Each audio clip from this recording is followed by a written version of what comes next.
अब देखिएगा हम चैप्टर नंबर 6 की सबसे लास्ट एक्सरसाइज पर आ गए हैं। आज की वीडियो में जो है हम चैप्टर को ख़त्म कर देते हैं।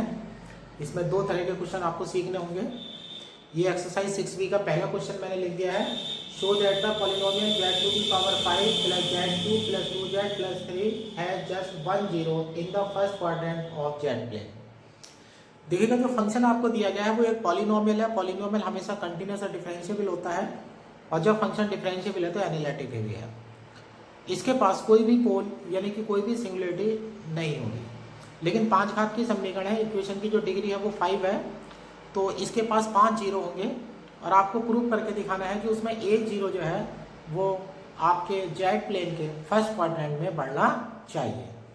इसके लिए जो आर्टिकल कराया गया था आर्गुमेंट प्रिंसिपल वाला, n is equal to 1/2 pi n यानी कि number of zeros is equal to 1/2 pi है integration C F dash Z upon F Z D Z, उस थ्योरम का हम इसमें यूज करेंगे। अब देखिएगा यहाँ पर सॉल्यूशन में let F Z is equal to Z to the power 5 plus Z cube plus 2z plus 3, ये आपका पॉलिनोमियल है। अब यहाँ पर जो है अब आपको ये प्रूव करके दिखाना है कि ये अब आपको प्रूव ये करके दिखाना है कि आपका जो पॉलिनोमियल है वो 5 डिग्री का है, तो इसके पास 5 जीरो होंगे फंडामेंटल थ्योरम ऑफ अलजेब्रा के अनुसार, और उन 5 जीरो में से एक जीरो जो है वो आपके कॉम्प्लेक्स प्लेन के पहले क्वाड्रेंट में पड़ना चाहिए। अब ऐसे मान लीजिएगा ये आपका ओरिजिन है, एक्स एक्सिस है और वाई एक्सिस है। यहाँ पर एक सर्किल लेंगे आप, सर्किल का क्वार्टर ले लीजिएगा ओ ए बी, ये आपका रास्ता है।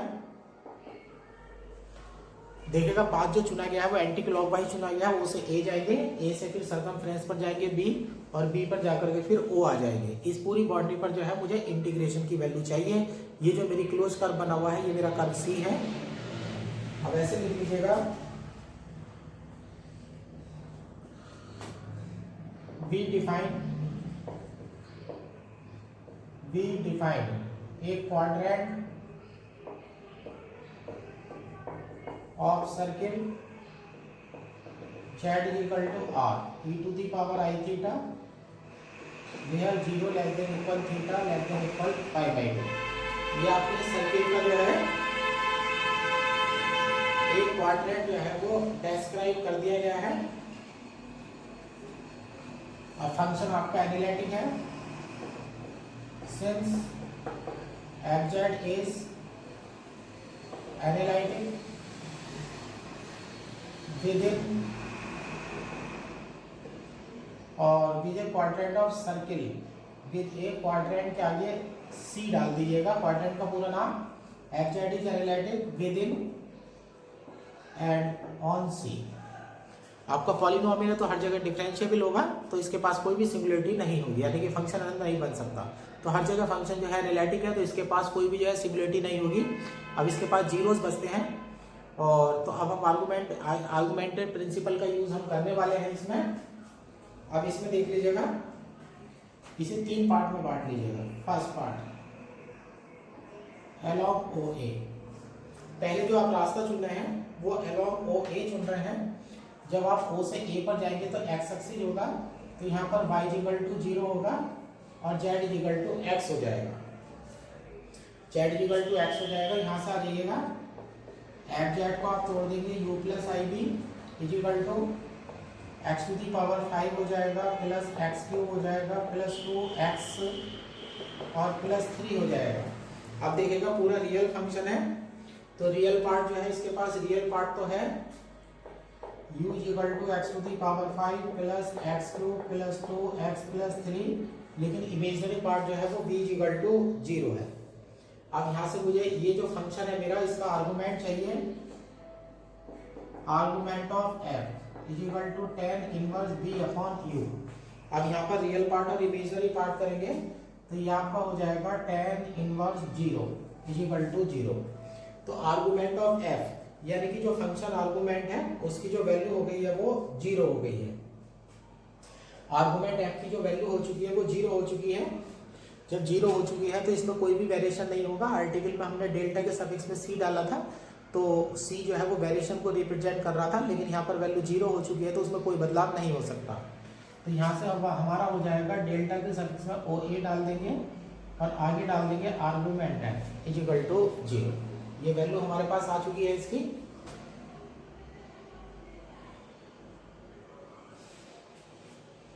अब देखिएगा यहाँ पर पहला ओ ए पर तो आप जा चुके हैं, अब सेकंड पार्ट डाल दीजिएगा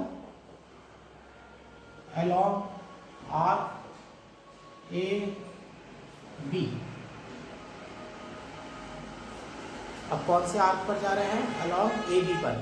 ए बी पर जब होंगे तो आप Z equal to R E की पावर आई थीटा का पालन ओवर थीटा की जो वैल्यू है वो 0 से लेकर के π/2 तक लाई करेगी।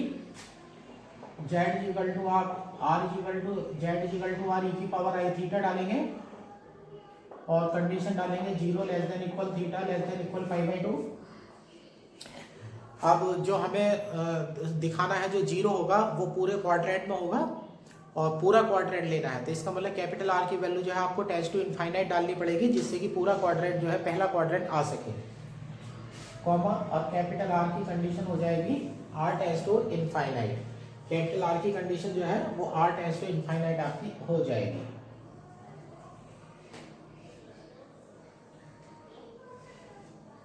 इनफाइनाइट हो जाएगी।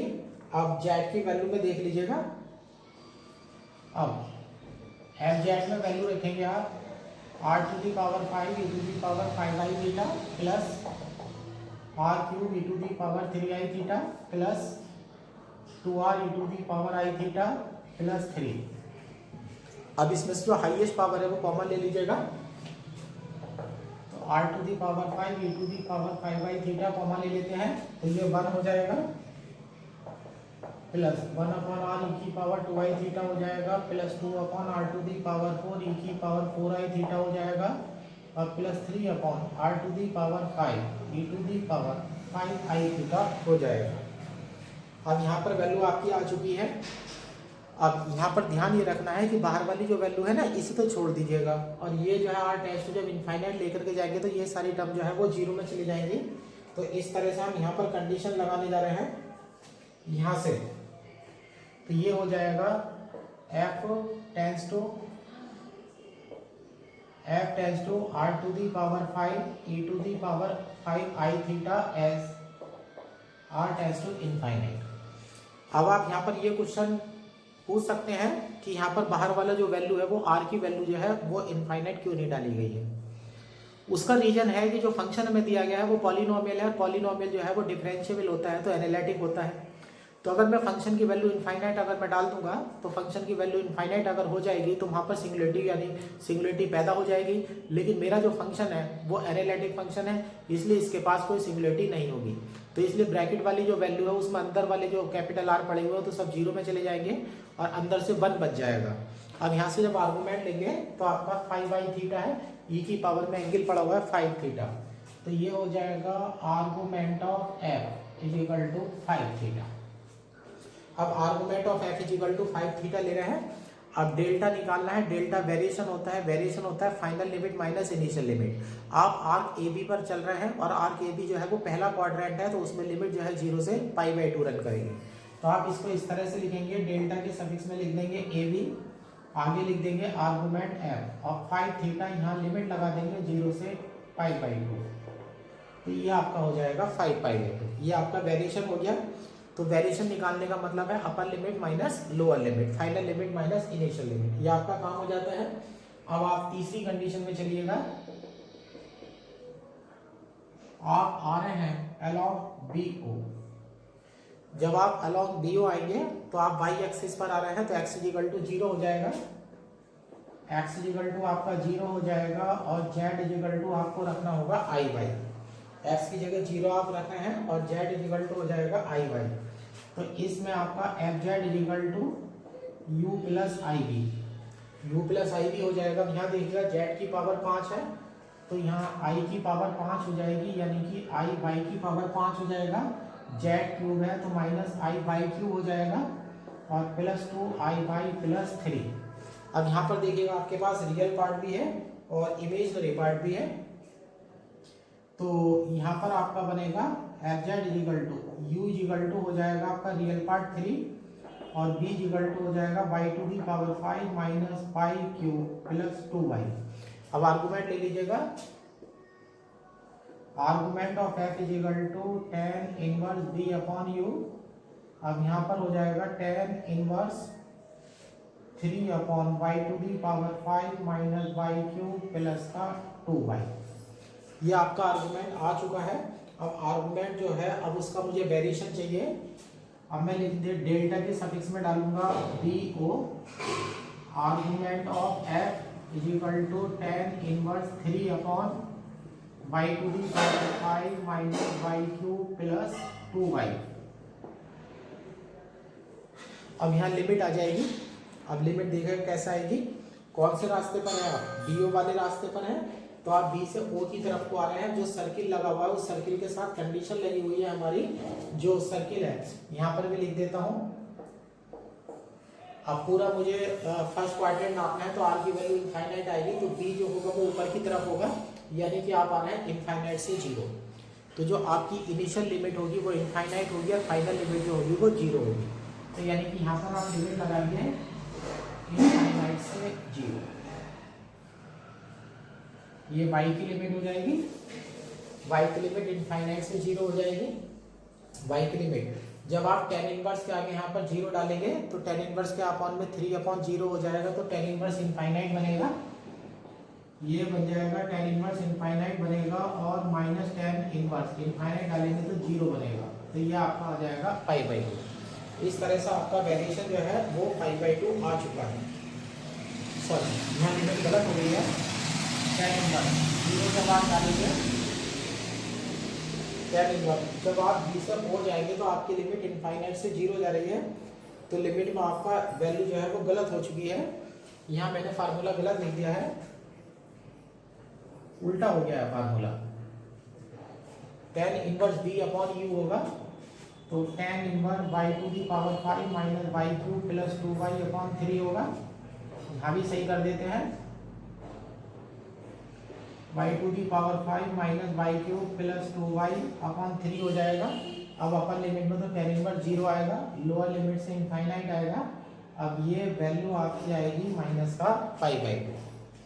इस तरह से आपका आर्गुमेंट आ चुका है। अब जितने भी आर्गुमेंट के वेरिएशन आए हैं, उन सारे आर्गुमेंट के वेरिएशन को आप ऐड कर दीजिएगा, तो पूरे C वाले कर्व का, यानी कि जो आपने सर्किल का क्वाड्रेंट लिया है, उस पर आपका वेरिएशन जो है आपको प्राप्त हो जाएगा। अब इस तरह से लिखिएगा delta C, argument f is equal to delta C, delta पहला रास्ता OA है, आर्गुमेंट f प्लस डेल्टा फिर AB है, आर्गुमेंट f प्लस डेल्टा फिर BO है, आर्गुमेंट f। तो ये 0 हो जाएगा, और ये हमारा 5 π/2 आया था, और ये माइनस का π/2 आया था, तो ये हो जाएगा हमारा 2π। ये हमारी वैल्यू 2π आ जाती है, वैल्यू 2π आ जाती है। अब फार्मूला लिख देते हैं, वी हैव आगमेंटेड प्रिंसिपल का फार्मूला था n इज इक्वल टू 1/2π था, और डेल्टा C के आगे आर्गुमेंट f था, तो n is equal to 1/2π into 2π, और वैल्यू 1 आ जाती है। और n होते हैं नंबर ऑफ जीरोस, n की वैल्यू जो है 1 आ रही है, और जो हमने क्लोज कर्व C लिया था वो पहले क्वाड्रेंट में था, तो इस प्रकार से सिद्ध हो जाता है कि एक जीरो जो है पॉलिनोमियल का वो पहले क्वाड्रेंट में स्थित है। This prove that 1 0 of fz lie in first quadrant of complex plane। ये एक तरह का सवाल हुआ जिससे सिद्ध हो जाता है कि पूरे कॉम्प्लेक्स प्लेन के पहले क्वाड्रेंट में जो है आपका 1 0 स्थित है। ये एक प्रकार का सवाल हो गया है। अब देखिएगा एक्सरसाइज का क्वेश्चन नंबर 2, अगली तरह का क्वेश्चन देखिएगा। Prove that the roots of z to the power 5 plus z minus 16i is equal to 0 lie between the circle mod z is equal to 1 and mod z is equal to 2।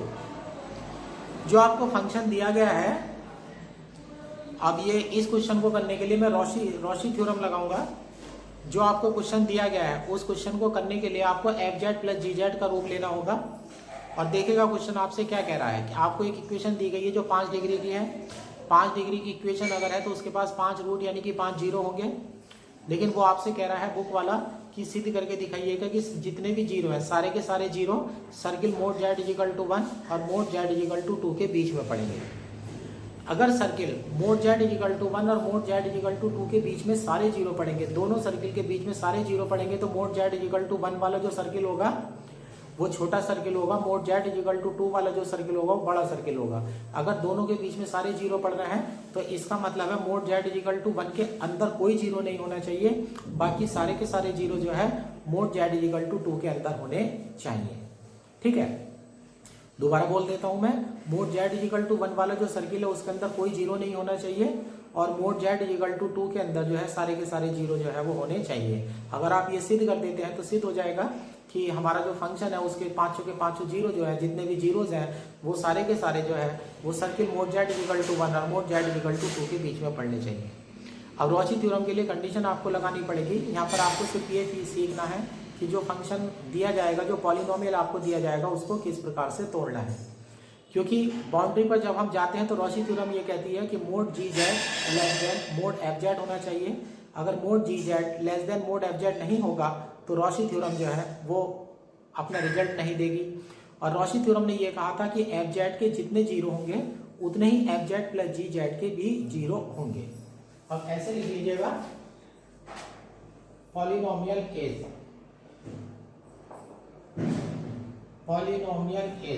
P Z equal to Z to the power 5 plus Z minus के 16i। ये polynomial है। अब मैं सबसे पहले circle के बारे में बात करने वाला हूं। अब ऐसे समझ लीजिएगा ये मेरा सर्किल है,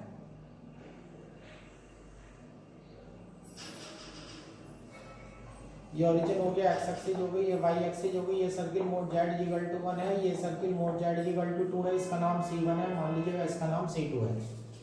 अब पांचों के पांचों जीरो अगर दोनों सर्किल के बीच में पड़ते हैं, यानी कि ये मान लीजिएगा पांचों के पांचों जीरो इन दोनों सर्किल के बीच में पड़ते हैं, तो इस वाले सर्किल के अंदर कोई जीरो नहीं होगा और पांचों जीरो जो है इस सर्किल के अंदर होने चाहिए। अब मैं रॉची थ्योरम की जो कंडीशन है उसे प्रूव करने वाला हूं। अब यहाँ पे देख लीजिएगा, क्वेश्चन को दो पार्ट में बांटेंगे हम। पहले चलेंगे for circle C1 mod Z equal to 1। अब मुझे यहाँ से सिद्ध करके दिखाना है कि इसके अंदर कोई भी जीरो नहीं होना चाहिए। और मेरी रॉची थ्योरम ये कहती है कि एफ जेड और F Z plus G Z के जीरो की संख्या जो है वो समान होती है। अब मुझे मोड जेड इक्वल टू 1 के अंदर कोई भी जीरो नहीं सिद्ध करना है, तो मैं पी जेड में से वो वाली टर्म लूंगा जिसका कोई भी जीरो नहीं है, यानी कि मैं कांस्टेंट टर्म लूंगा। अब देख लीजिएगा मैं कैसे ले लेता हूँ, let F Z equal to ले लेता हूँ माइनस का 16i। F Z equal to minus का 16i समीकरण नहीं है, ये कांस्टेंट वैल्यू है तो इसके पास कोई जीरो नहीं होगा, ठीक है ना। अब ये है माइनस की 16i, अब इसे एफ जेड में डाल दिया गया है तो बाकी को जी जेड में डाल दीजिएगा। G Z equal to Z to the power 5 plus Z यहाँ पर डाल दीजिएगा। अब कंडीशन प्रूव करके दिखाइएगा। अब एट C1 आप लीजिएगा mod G Z upon mod F Z, G Z को एफ जेड से भाग कर दीजिएगा तो is equal to mod Z to the power 5 plus Z हो जाएगा, नीचे हो जाएगा माइनस के मोड 16i। मोड को अंदर ले जाएंगे, mod Z to the power 5 हो जाएगा प्लस मोड जेड हो जाएगा, नीचे आ जाएगा 16। अब सर्किल की इक्वेशन देखिएगा, मोड जेड इक्वल टू 1 को फॉलो कर रही है तो ये लेस देन इक्वल हो जाएगा 1 प्लस 1 अपॉन 16 और इक्वल टू हो जाएगा 1/8 जो कि मेरा 1 से छोटा है। तो यहाँ से प्रूव हो जाता है mode G Z less then है मोड एफ जेड के ऑन C1। रॉची थ्योरम का स्टेटमेंट मेरा प्रूव हो चुका है कि जब मैं C1 पर जाता हूं तो जी जेड के मोड की वैल्यू जो है वो एफ जेड के मोड की वैल्यू से छोटी है। अब रॉची थ्योरम मेरी ये कहती है कि एफ जेड के जितने जीरो C1 के अंदर होंगे, एफ जेड के जितने जीरो C1 के अंदर होंगे उतने ही zero F Z plus G Z के भी C1 के अंदर होने चाहिए। अब यहाँ से मोड एफ जेड जो है इससे C1 से छोटा हो चुका है। अब यहाँ देखिएगा F Z equal to minus का 16i है, इसके पास लेकिन कोई जीरो नहीं है। Since f z is equal to minus 16i has no zero, has no zero within C1, then by Gaussian theorem Bz is equal to Fz plus Gz has no zero within C1। इस प्रकार से सिद्ध हो जाता है कि C1 के अंदर जो है, C1 के अंदर कोई भी जीरो उपलब्ध नहीं होगा। अब देखिएगा, मैं circle mod Z equal to 2 पे जा रहा हूँ। अब मोड Z इक्वल टू 1 के अंदर तो कोई जीरो नहीं है, मुझे प्रूव करके दिखाना है कि मोड Z इक्वल टू 2 के अंदर 5 जीरो होंगे। तो अब मुझे वो टर्म चाहिए जिसके 5 आंसर आते हो। कितने आंसर आते हो? 5। तो FZ में जो मैं डालूंगा वो Z की पावर 5 वाली टर्म डालूंगा। अब दूसरी टर्म ले लेते हैं,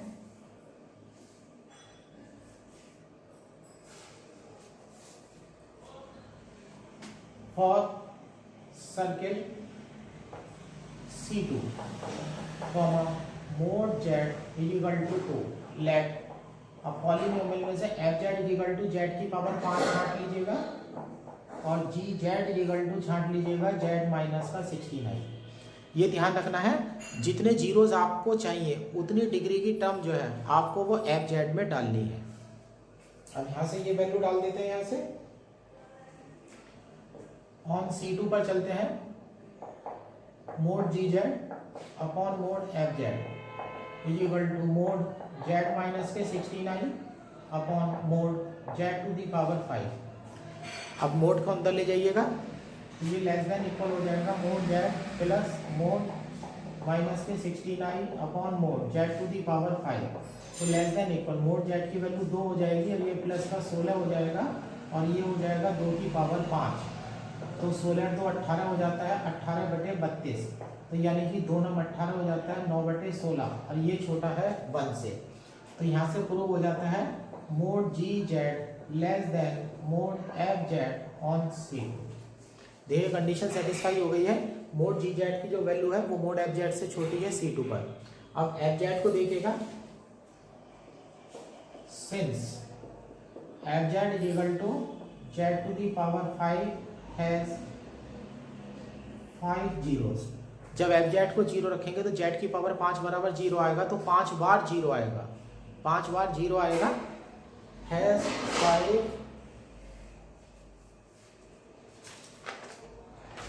5 जीरो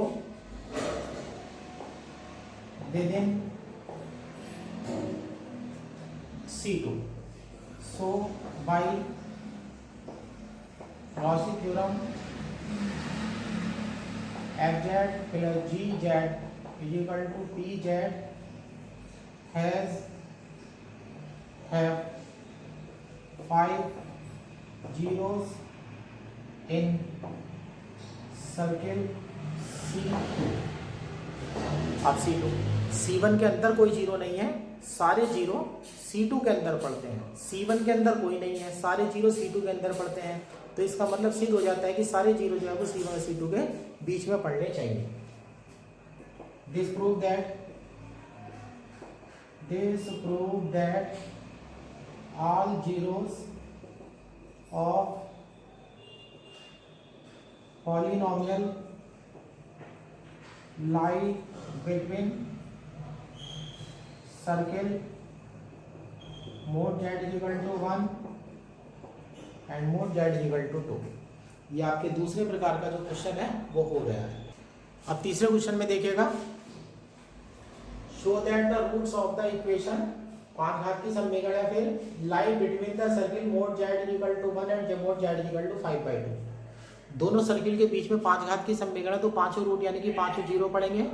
तो mod Z is equal to 1 के अंदर कोई नहीं पढ़ना चाहिए और mod Z is equal to 5/2 के अंदर पांचों के पांचों जीरो पढ़ने चाहिए। अब यहाँ से देख लीजिएगा आप, डू एज क्वेश्चन 2, ये मैं होमवर्क में डाल रहा हूँ। ये वाला जो सर्किल है इसे C1 में लेंगे। जब आप C1 में लेने जाएंगे तो इसके अंदर कोई जीरो नहीं है, आप कांस्टेंट टर्म उठाइएगा। Fz इज इक्वल टू 14 डालेंगे और Gz इज इक्वल टू डालेंगे Z की पावर 5 माइनस के 12 Z²। इस वाले सर्किल को आप C2 डालेंगे। जब आप C2 पर कैलकुलेशन करने जाएंगे तो पांचों जीरो इसके अंदर पड़ने चाहिए। तो F Z is equal to Z की पावर 5 ले लेंगे और G Z is equal to ले लेंगे 14 माइनस का 12 जेड स्क्वायर। और इसे क्वेश्चन नंबर 2 की तरह से करना चाहिए। तो जिस भी सर्किल पर जब जा रहे हैं आप, तो उसमें आप अपने क्वेश्चन के हिसाब से ये देख लीजिएगा कि कितने जीरो जो है उसमें पड़ रहे हैं, है ना। तो उतनी वाली टर्म तो एफ जेड में डाल दीजिएगा, जो बाकी बचेगा वो जी जेड में डाल दीजिएगा और सर्किल पर जाकर के प्रूव करके दिखाइएगा कि mod G Z less then होता है मोड एफ जेड से। अब देख लेगा एक्सरसाइज का जो ये चौथा क्वेश्चन है, prove that if a greater than 1 z to the power n e to the power a minus e to the power z has no zero inside the unit circle mod z is equal to 1। Mode z is equal to 1 के अंदर कोई भी circle नहीं है, mode z is equal to 1 के अंदर कोई भी जीरो नहीं है, तो एफ जेड जो डाला जाएगा वो इस तरह से वो टर्म उठाई जाएगी जिसके पास कोई भी शून्य अपना नहीं होना चाहिए। अब आप ऐसे ले लीजिएगा, let C be the circle mod z is equal to 1 और तो z इज इक्वल टू हो जाएगा e की पावर i थीटा। ये सर्किल की वैल्यू हो चुकी है। पॉलीनोमियल उठा लीजिएगा, polynomial is pz is equal to z की power n e to the power a minus e to the power z। ये पॉलीनोमियल हो गया आपके पास। अब आप ऐसे मान लीजिएगा, let C be the circular mod z is equal to 1 और ये है has no zero inside C. ये क्वेश्चन मेरा थोड़ा सा गलत हो गया है, has N zeros inside C. यहाँ मेरे से क्वेश्चन मैंने गलत लिख दिया था, एन की जगह नो लिख दिया था। पॉलीनोमियल मेरे पास एन डिग्री का है तो इसके पास एन जीरो होनी चाहिए। अब मुझे प्रूव करके दिखाना है इस सर्किल के अंदर एन के एन जीरो होंगे, तो जिसकी पावर में एन वाला पद है जेड की पावर एन वाला, उसे आप एफ जेड में डाल दीजिएगा। लेट करिएगा, F Z is equal to Z to the power N E to the power A comma G Z is equal to डाल दीजिएगा माइनस ई की पावर जेड। ये वैल्यू आपने डाल दी है। अब यहाँ से mod G Z upon mod F Z is equal to, अब यहाँ से वैल्यू देख लीजिएगा, mod G Z upon F Z है तो mod minus E to the power Z हो जाएगा अपॉन में mod Z to the power N E to the power A हो जाएगा। ऊपर मोड से माइनस खत्म हो जाएगा, ई की पावर जेड हो जाएगा। ई की पावर जो है जेड हो जाएगा, ई की पावर जेड का मोड ले लेंगे, फिर ई की पावर रियल और कॉम्प्लेक्स दोनों हो सकती है। और नीचे ई टू दी पावर ए है, देखिएगा ए जो है 1 से बड़ा है तो ई की पावर ए हमेशा पॉजिटिव होगी, मोड की कोई जरूरत नहीं है।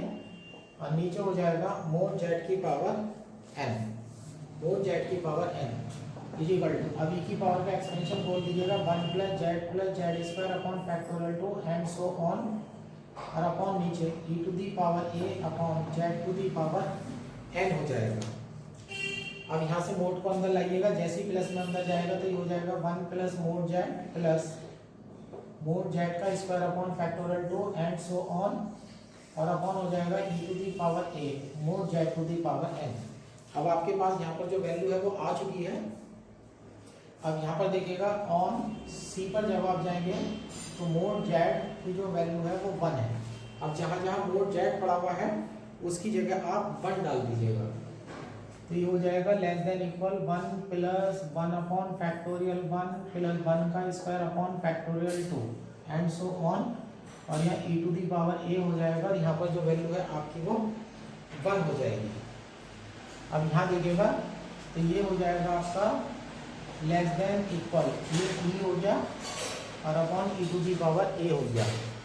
ऊपर ई है ना, और नीचे ई की पावर ए है, और ए की कंडीशन जो है वो 1 से बड़ी है। अब यहाँ लिख देता हूँ मैं, चूंकि ए ग्रेटर देन है 1 से तो ई की पावर ए ग्रेटर देन होगा, या ऐसे लिख देता हूँ ई लेस देन होगा ई की पावर ए से, तो यानी कि E upon A to the power A less than 1 से हो जाएगा। तो यहाँ से प्रूव हो जाता है हमारा मोड, ये लेस देन 1 हो जाएगा, mod G Z less than mod F Z on C. C पर यह मोड जी जेड की जो वैल्यू है वो मोड एफ जेड से छोटी जा रही है। तो रॉशी थ्योरम के अनुसार by Rouché's theorem P Z is equal to F Z plus G Z has same number of zeros in circle mod z is equal to 1. Cauchy theorem, pz fz plus gz has the same number of zeros in circle z is equal to 1 as fz is equal to e to the power a into z to the power n has.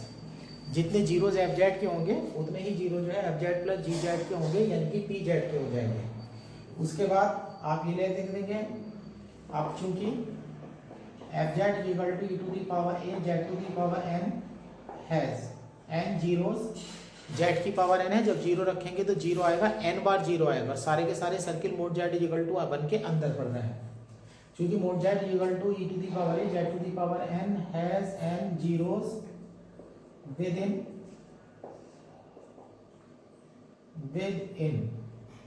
mode z is equal to 1, so all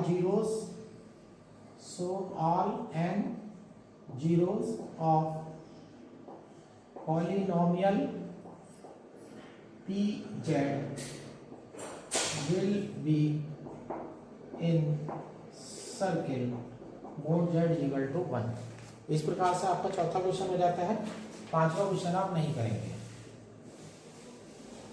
पांचवें question के लिए मैं लिख देता हूँ do not do it. पांचवें question करने की कोई जरूरत नहीं है. पांचवा क्वेश्चन जो है आपका बहुत बड़ा है. एग्जाम्पल नंबर 1 है आपके पास. एग्जाम्पल नंबर 1 भी बिल्कुल इसी तरह से ये 2016 और 2019 में आया हुआ है. एग्जाम्पल नंबर 1 क्वेश्चन नंबर 1 की तरह से है. अब यहाँ पर देखिएगा एग्जाम्पल नंबर 2 के बारे में मैं थोड़ा सा बता देता हूँ.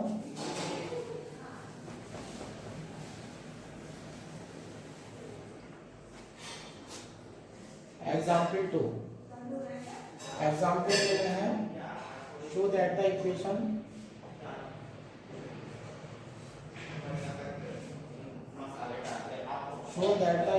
z to the power 5 plus 15z plus 1 is equal to 0 has one root in the disk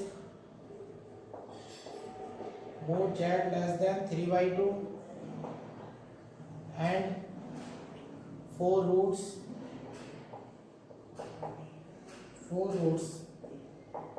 in the annulus 3/2 less than mode z less than 2. अब देखिएगा इनका बंटवारा कैसे करेंगे. अब आपके पास दो सर्किल हैं, बिल्कुल पहले क्वेश्चन की तरह से बंटवारा करेंगे. यहाँ देखिएगा show that the equation 5 degree की इक्वेशन है तो 5 आंसर होंगे. Has one root in the disk mod Z less than 3/2. अब ये आपके पास सर्किल है. Origin X axis Y axis, ये मोड जेड इक्वल टू 3/2 है और ये मोड जेड इक्वल टू 2 है. अब आपको प्रूव करके दिखाना है मोड जेड इक्वल टू 3/2 के अंदर एक रूट होगा. कितना रूट होगा? एक रूट होगा. तो इस वाले सर्किल का नाम तो आप C1 डालिएगा, इसका C2 डालिएगा. जब आप ऑन C1 जाएंगे तो इक्वेशन हो जाएगी मोड जेड इक्वल टू 3/2. अब इसके अंदर एक रूट पड़ रहा है तो आप एफ जेड में वो टर्म डालेंगे जिसमें जेड की सिर्फ एक घात होगी और जो बाकी बचेगा वो जी जेड में डाल देंगे. यहाँ से देखिएगा ये सिंगल टर्म है तो आप F Z equal to 15 Z लेंगे और जी जेड इक्वल टू लेंगे जेड की पावर 5 प्लस 1. उसके बाद जब ऑन C2 लेंगे, अब F Z equal to 15 Z है. अगर मैं एफ जेड को 0 रखता हूँ तो जेड बराबर 0 होगा जो सर्किल का सेंटर बैठेगा. तो यानी कि एक रूट मेरा सर्किल के अंदर पड़ता है मोड जेड इक्वल टू 3/2 में. अब बाकी के 4 रूट दोनों सर्किल के बीच में फंसने, तो एक तो पहले वाले सर्किल के अंदर हो गया तो इसका मतलब बाकी के 4 दोनों के बीच में होने चाहिए. तो अगर बड़े सर्किल की बात करेंगे तो उसमें 5 रूट होने चाहिए. दूसरी स्थिति में 5 घात वाला जो पद है वो आप एफ जेड में डालेंगे. जब आप ऑन C2 पर जाएंगे, C2 की equation mod Z equal to 2 होगी तो आप F Z equal to Z की पावर 5 लेंगे और जी जेड इक्वल टू लेंगे 15 जेड प्लस 1. तो इन क्वेश्चन को करने का इस प्रकार से सिंपल तरीका होता है. जितने जीरो जिस सर्किल के अंदर आते हैं तो उस सर्किल के अंदर जब कैलकुलेशन आप करने जा रहे होंगे तो उतने ही घात के पद उसके अंदर एफ जेड में डाल देना जितने जीरो आपको चाहिए. अगर कोई जीरो नहीं चाहिए तो कांस्टेंट टर्म उठा लीजिएगा, एक जीरो चाहिए तो एक घात का पद उठा लीजिएगा, दो जीरो चाहिए तो दो घात का पद उठा लीजिएगा, और सारे क्वेश्चन जो है वो इसी प्रकार से हो जाते हैं। ये क्वेश्चन नंबर 2 है।